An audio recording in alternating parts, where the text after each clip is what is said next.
Hey, what's up guys, DRC3 here, and today we are going to be taking a look at the brand new movie mashup banner. Here I have started a summon. This is the first character to pop up on my screen. After summoning, we are going for the new Todoroki, Midoriya, or Bakugou, and then after the summon is over, I'm going to talk about whether you should pull on this banner or not, and then the stone sales in the shop and whether you should buy those or not. So let's continue with this summon. 2 SRs are off the back. Pretty decent, but we're hoping for a UR.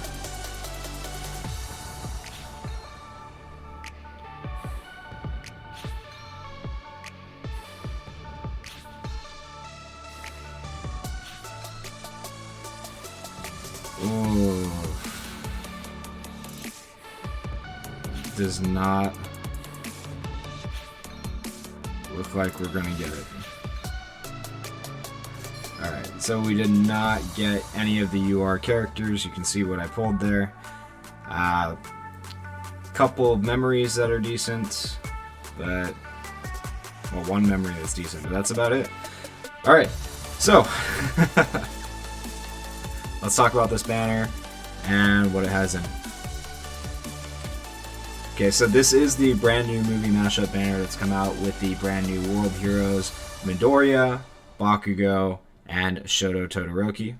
Okay, so I'm gonna really quickly just go over a couple of their moves and abilities and things like that, and I'm gonna kind of tell you where I think they fit in the current meta. So Midoriya deals 700% damage, and his skill impact is increased by 40% if the opponent is a villain. So you can do roughly 740% damage to a single opponent with this plus ultra move, which is really good. He has the action skill Detroit Smash, which deals 300% damage, and the skill impact is increased relative to his speed, so the higher his speed, the more damage he's going to do. Whereas the Delaware Smash is going to deal 350% damage and increase his speed by 30% for 3 turns. So the more you basically raise this character's speed on the ability board and with the advanced leveling up, and then use the Delaware Smash before the other Smash, that skill impact is going to be pretty great for Midoriya, making him kind of like a really hard nuker for an action skill, which is really good. Then he has the auto skills, Always in My Heart, My Origin, when HP is below 50%, increases character's battle power by 40%, and once per battle gives the character the ability to make a last stand. And then he has the other ability, Control My Heart, increases character's plus ultra gauge by 30% when battle starts, also increases character's critical hit rate by 30%. For 3 turns when a wave starts. Okay, so looking at all his skills, I would say Midoriya, simply put, they have built him to be a glass cannon. The only defensive thing he has is once per turn, or once when his health is below 50%, he can make a last stand and survive death, which is good. But as for helping the team, as for team buffs or team effects or any defensive effects, he has none of that. So in PvE, he is going to be really useful in things like the USJ, where they have a crap ton of health and you got to melt it down to try and get the 3 stars. He'll be really useful for something like that. He'll be good in the VE tower and things like that.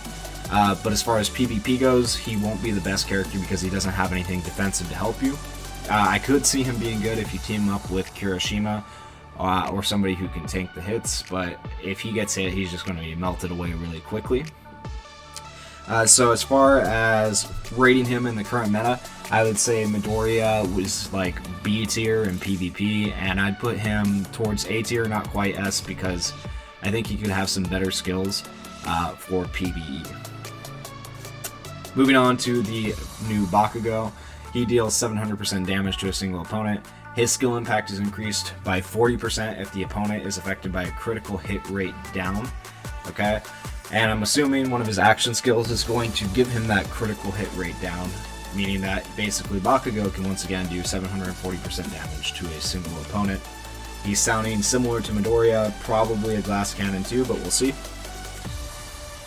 His first action skill is Explosive Speed Turbo. He deals 350% damage to a single opponent. He also increases character's skill impact by 50% for 3 turns, so there's that glass cannon effect. It's going to increase his skill impact, which is good.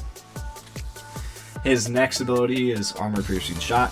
It deals 350% damage to a single opponent. it has a low chance of burning the opponent for 3 turns, and it also decreases the opponent's critical hit rate by 20% for 3 turns when used in a successfully executed skill chain. So there was that critical hit rate down that you wanted. So you're going to have to run that action skill before you do his plus ultra. And then now you have his auto skills to overtake number 1. Increase character speed by 30% when HP is 50% or higher. Also increases character's plus ultra gauge by 30% when the battle starts. So he's going to have high speed, just like the other Bakugous at the beginning of a fight, making him better than Midoriya so far for PvP.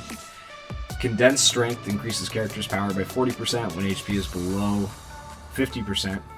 Also decreases a single opponent's power by 20% for 3 turns when a wave starts.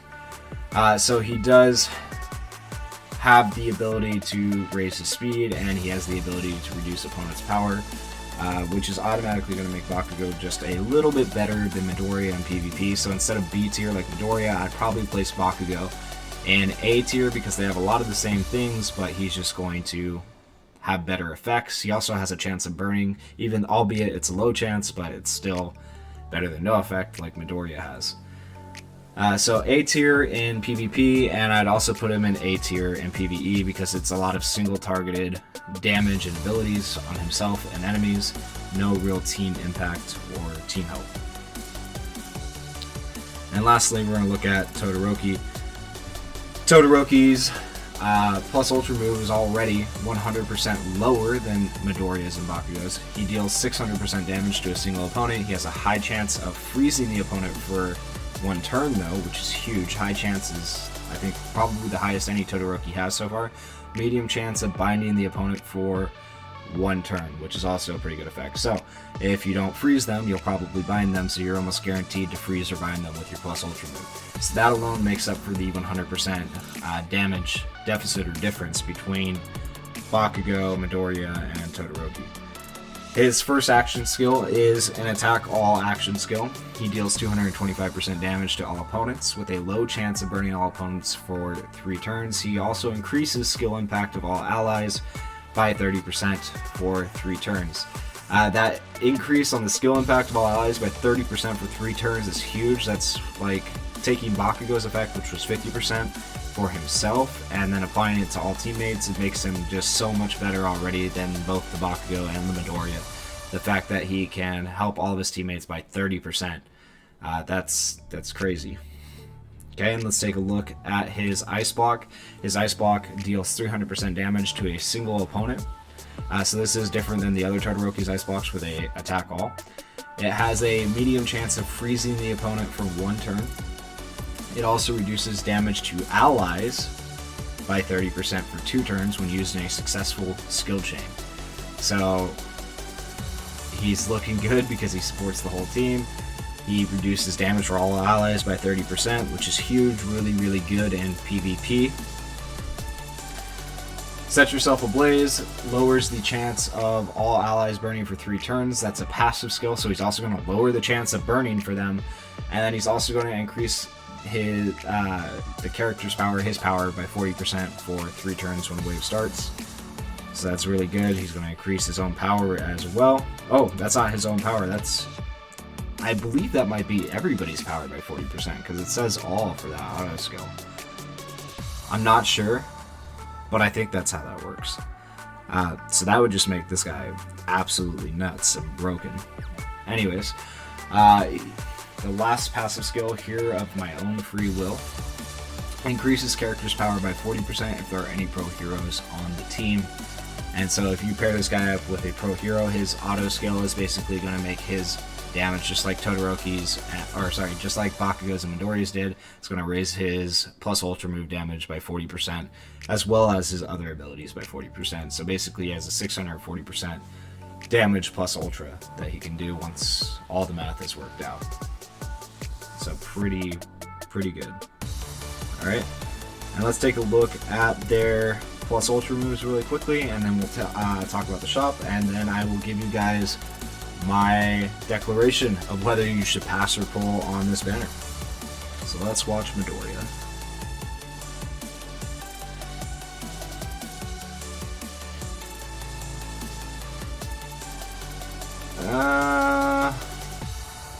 Midoriya's is okay. You know, I'm not gonna lie, for a game that's centered around the main character Midoriya, there's not too many great Midoriya units in the game.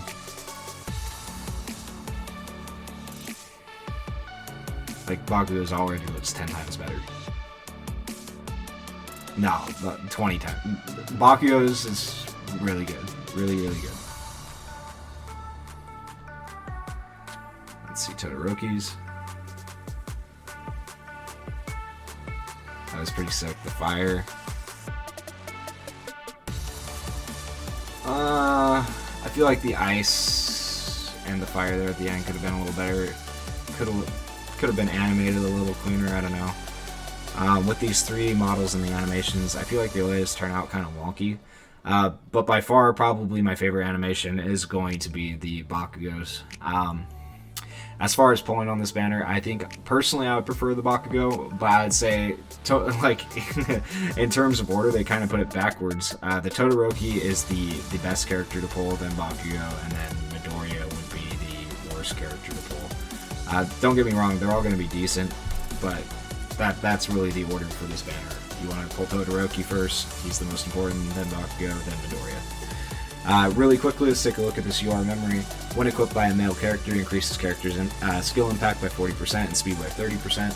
That speed alone by 30% is going to be huge for PvP, especially for people that run like the blue Bakugou. You're going to get your turn first every time. So that's a really good UR memory if you do happen to pull it. Alright. So let's look at the shop and the deals that came out with this banner. So there were no Hero Gem deals, which is kind of weird for a game. It's kind of sad to see that they didn't come out with any Hero Gem deals. For their banner, I feel like they get more people to summon and more people to buy if they can out with some, or some decent ones. All they have come out with are the value packs. The value packs are a combination of things. You can't just buy stones by themselves, really. So you have all the different training packs and the memory limit break pack. But then the newest pack, and the most important one to take note of, is the movie mashup pack, where it has a guaranteed UR character ticket. However, one thing I would say about this game, I really like the way this game is built. I really like all the mechanics. I like everything they have in it so far, and I can't wait to see where it goes. But I do have to say, their shop is absolutely ridiculous and outrageous, okay? Because on other games like Dragon Ball Z Dokkan Battle, where you spend $32, you get 2 summons for $32. Whereas if you look here at the shop for My Hero Ultra Impact, you're spending $39 just for an Awakening pack that doesn't even give you a full summon.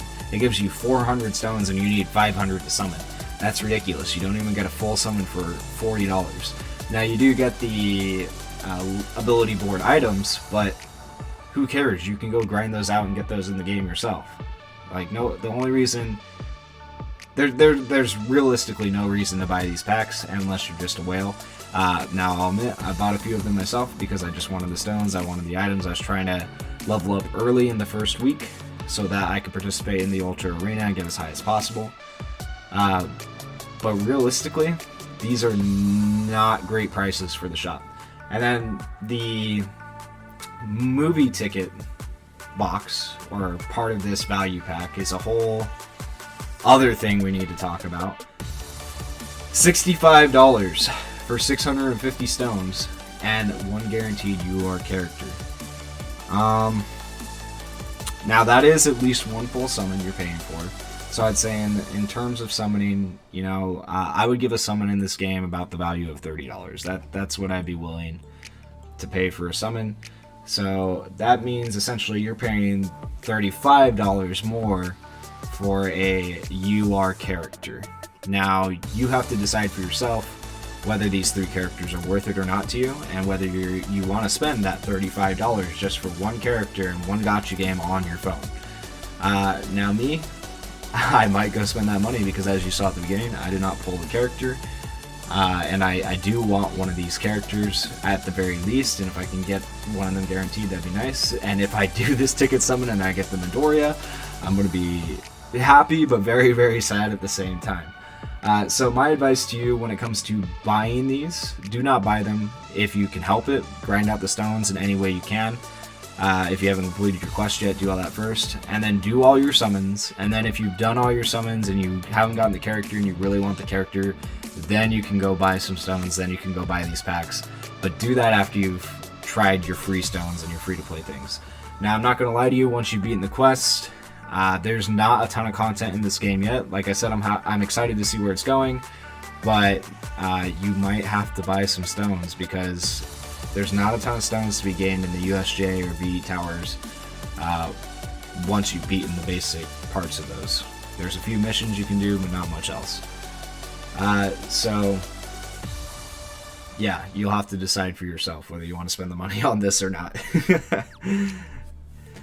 So, anyways, that was the movie mashup World Heroes banner, the characters that are on it, and the stones in the shop. Let me know what you think. Do you think this banner is worth it? More importantly, do you think spending the money in the shop is worth it for these stones? And do you like the character animations? Which one's your favorite? Let me know in the comments below. Thank you guys for watching. See you next time. Peace.